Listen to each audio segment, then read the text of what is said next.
The storm had begun before dinner, but the power didn't fail until the house was soft and wet. Late May. White flashes across the windows, then darkness, followed by another flash. The gutters sounded full of gravel. My parents were at my aunt's place that day since my grandmother needed to have some procedures done. At the time, I was 29 years old and living in the family house, specifically in the basement. I would claim that I helped out. In reality, my lease expired, there was no work, and my sister was the one mentioned whenever they talked about success. The basement had a den, laundry room, bathroom, and a sliding door leading to a sunken patio beneath the deck.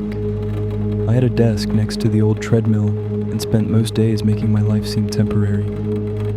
On that evening, I was working on editing invoices with the fan blowing directly on me. The lights kept dimming but did not fail, fading and growing bright, like the house was blinking. Around 10 o'clock, my mother texted me to see if I had brought the trash cans inside to the garage. I texted back saying yes. I had not. A little after 11, the fan shut off. There was one faint green flash from the Wi-Fi router. The lamp turned itself off, leaving only the rain dancing on the glass patio door. Upstairs, the refrigerator whirred to a stop, and silence fell that didn't fit the house. I tried phoning my mother. The call failed to connect. Typical, down there. The service worked only near the sliding door if the phone was held up like a prayer. I checked the outage map online. The site wouldn't load, so I went outside. The yard was filled with water. At the far end, the transformer in the street corner was still giving off its orange light. What disturbed me even before I realized why.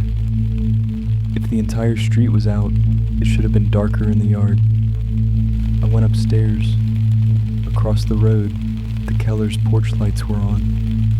2 houses down, a laptop was twinkling behind curtains. Our house was the only one dark. I told myself that a breaker must have tripped. My father had complained about our old electrical panel for years. With this weather, with poor wiring and bad luck, easy enough to accept what I needed. The breaker box was downstairs, in the utility room next to the furnace. I went back down with the flashlight off. Halfway across the den, I heard the garage door make a small mechanical noise. Not opening, nor shutting. Only the motor struggling, then stopping. The garage was on the other side of the laundry room. My father kept an exterior keypad for the door near the driveway. It had been broken for months, or so he'd say. I stood there with rain beating on the patio glass. Seconds passed.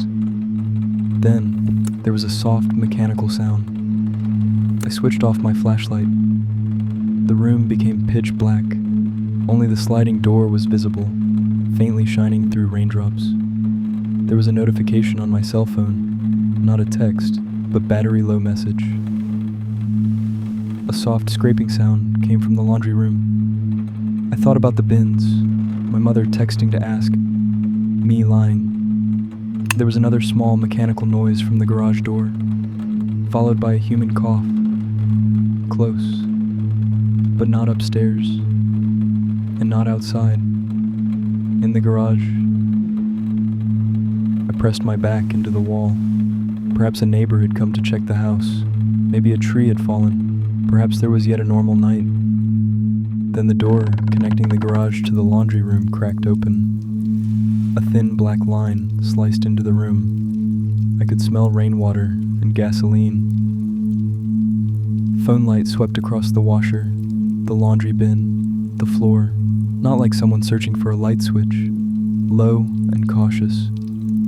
I crouched behind the treadmill with one hand over my mouth. The intruder didn't enter. He stood there, breathing. His feet made small noises against the wet tiles. Then my father's cordless drill clicked from the workbench. The breaker was right there, near the workbench. Whoever was in the room wasn't just exploiting the storm. He knew how our house went dark. I tried phoning 911. The screen showed that the call was being placed for less than a second before failing. The door to the laundry room opened wider. I could see a sleeve, black, wet. A hand explored the wall, careful enough to avoid the dryer. The floor creaked above me. Another person was already upstairs. That was when the basement no longer seemed like refuge.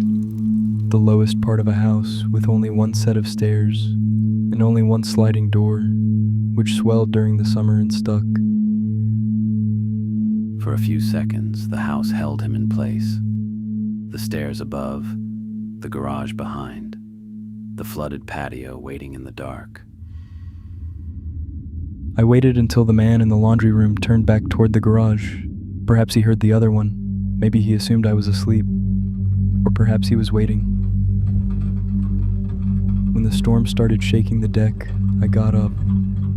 I kept low and moved toward the patio door. It was hard to open, slipping here and there. Something heavy was dragging behind me, across the kitchen floor. I pulled with all my strength until the door opened an inch. Warm rain hit my face. Then the flashlight shone on the wall beside me. I slammed my body into the door and pushed hard enough to squeeze through.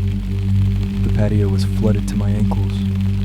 I slipped on the bottom step, grabbed the railing, and crawled up because standing seemed too slow. Nobody screamed. I ran across the yard in socks.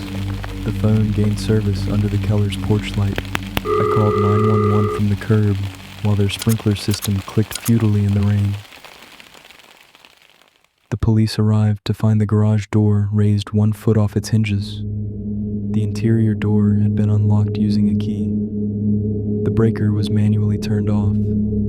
Some tools were missing, cash too, my father's watch and some expensive silverware. Whose keys?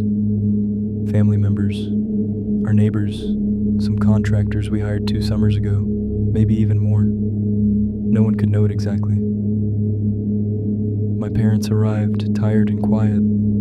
The house seemed smaller all of a sudden. They did not blame me, nor said, "It wasn't your fault."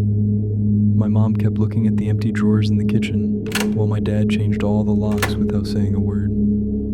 I would inspect the garage after every rainstorm for weeks. Even now, I do it when I come over. Strangely enough, they did not take the drill.